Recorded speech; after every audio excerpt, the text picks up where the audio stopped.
So, with all this AIDEE business, what are the steps, right? If you want to be part of it, what are the steps? What do we need to do?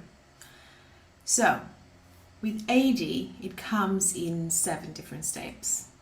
And those steps was something I, again, formulated with the help of my team, where we went, okay, if we're looking at someone from the moment they wake up, because it's all about how can we look at that chain of events that's happening from when someone wakes up to when they come back to sleep, right? So what happens when they get out of bed? What happens even before they get out of bed? What's happening there, right?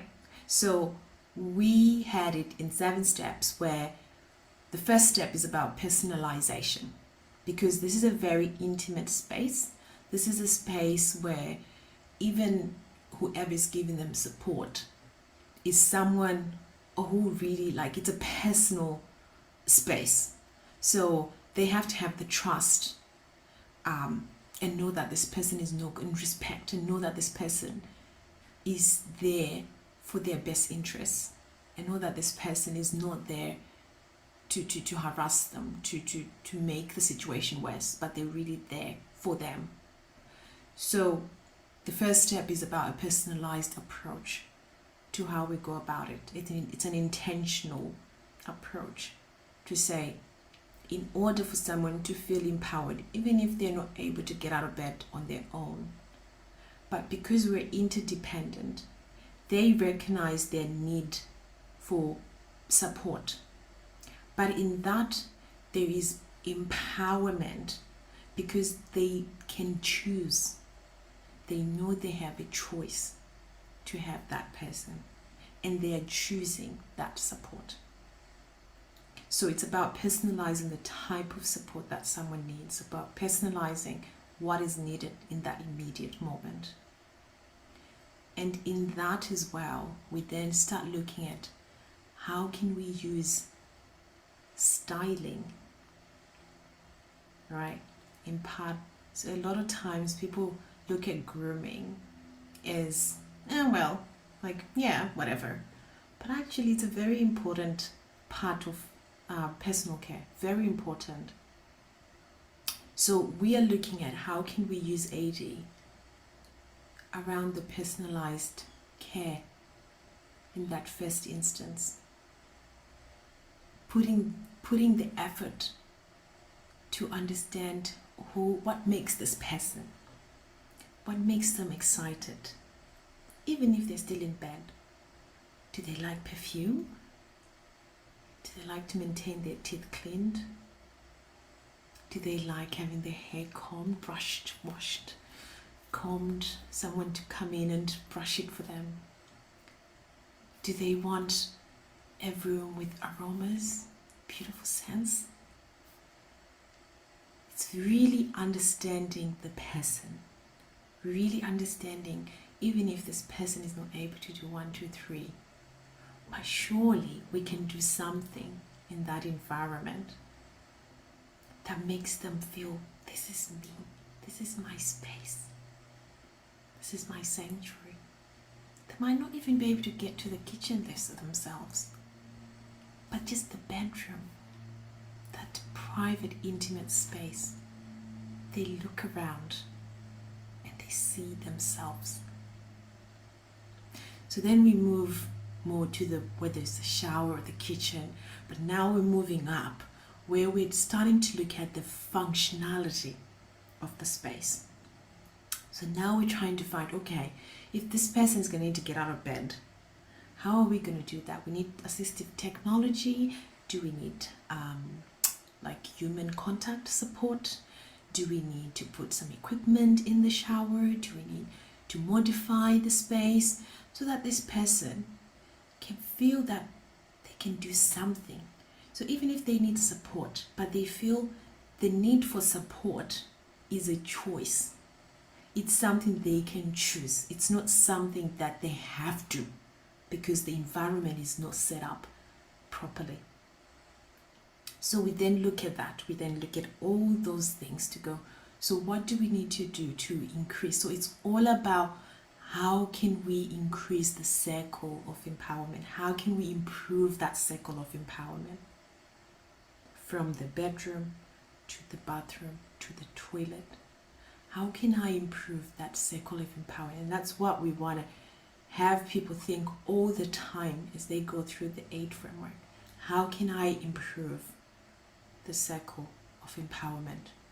How can I maintain and integrate value in every area of this person's life? So then we move to the kitchen. The same thing. Look around the environment. How can I improve the function of this space so that this person is able to make their cup of tea, so that this person can be able to use the sink, the stove, so that they can go around in the kitchen, go to the lounge, go to the backyard, go in their garden, go do some vegetable, whatever it is that they want to do. How can I improve the environment to make that doable? So as we go up the chain, we start looking at how are they able to access outside? The front door, the garage, the path of travel. Are they able to go from point A, which is their home, to point B, which could be a restaurant to meet with friends? Can they access that path of travel? Whether it's through the bus, a train, a car, however they do it. What can we do about the environment? Not them, the environment. What can we do about the environment to improve that? Then when they get there, are they able to relate with what's going on? Because majority of us, we always tend to go to the same place all the time, right? So we have, in a way, established our own value chain, right? Without thinking about it, we've already established the areas that we feel that our empowerment stays. We don't think about these things, but we all do that. So you find, like I'll give you an example of mine. I go to calls, right? So I do my job, I drop off my kid to school, I start my work, get my work done, I go to calls, and then I go pick up my kid, and then we come home, and then we do what we need to do, call friends, she'll be playing with her friends, and then the next thing, probably see maybe we need to go out for dinner. And we usually go to the same place in Coogee. So that's something where in my mind, I know if I do my day like that, my empowerment stays up and the value in all those places, it stays. The value of me as an individual, it stays. So because of that, I do that all the time. And we do it in different things, whether it's our regular weekday, whether it's the weekend. We always find ourselves going to places that we feel empowered, to places that we know it's not going to impact us negatively. So that's what we want to create. We want to create an environment where this is a reality for people who are struggling with that. For people who, when you and I look at a day, we'll go, oh, that's fine, that's easy. But imagine someone who actually is stuck home because they can't associate any place with value or empowerment. They'll rather stay home because that's their only place that they feel safe, that they have that comfort to know they'll be okay. So AIDEE is going to help us do that. So as we go up the layers, it improves. So it goes from the person to the community. But the more it goes to the community, we start seeing a different take on how the individual behaves in the environment. Because now the person feels more they feel that empowerment, they feel that they can, like a can-do attitude, that they can do something. They feel part of the community. They feel that how the community is designed has thought about them. They are part of the design. So it shifts something within the person.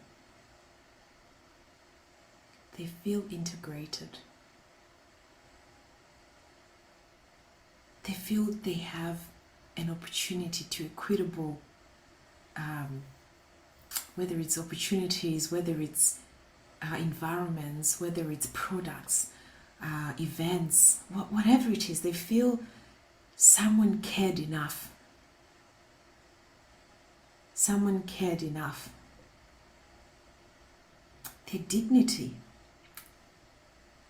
You know, when you go to a beach and you find there's a changing places somewhere close, which is where you can go and change. So someone might have a mobility problem and they can't use usual standard bank of toilets or showers.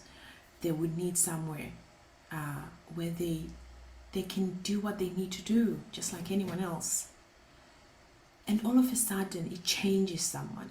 The moment they know, I love going to the beach, and I can go there, and I can change there, and I can wash myself, and I can go in the ocean, and I can leave the ocean, I can wash myself, and I can come home, just like anyone. It changes. It changes how that person relates with the environment that they love. They want to do more of that. And their dignity is intact because they know they're being treated just like anyone. There's no specialness in that. We all actually just want to be included. We want to be normal. So in doing more and more of that, we then find their autonomy, it goes off the charts. Because now they can do it. And they will know that, no, I need support for that. And for them, identifying the need for support is not coming from a place of, there's nothing I can do. No, it's coming from, I need to do that, so you're going to come and help me. And I do that all the time with my kid. I do that all the time with my friends, with my team. I know I can't do anything on my own. So there's no way I would say, this is all me, this is all Liz, I've done this. No. There is 1,000 people behind me. You could just see me right now. I'm the face, right? But there is 1,000 people behind me that are supporting this. It's the same thing for anyone. It's the same thing. So let's not make that special. Let's not make that something that we go, oh, but yeah, nah. There's nothing special about that. Because that's who we are as people. We depend on one another. But let's not make that something where it becomes a situation, it's because they can't do anything else. Or they can't do it. So, well, I just have to. No. It's because of what comes out of it. What's the benefit? How is that person's quality of life going to improve? By me being part of their life. By me being intentional with how I help them. Not helping them because you think, oh, they can't do it. No, helping them because you understand them as a person. Helping them because you know what's going to come out from your input. Yeah. So those are, I guess, in a nutshell, the layers. So we're looking at personalization. We're looking at functionality. We're looking at inclusion, right? We're looking at accessibility. We're looking at relatability, value integration, and then autonomy and empowerment. So those are the areas that we are focusing on when we refer to AIDE. Thank you.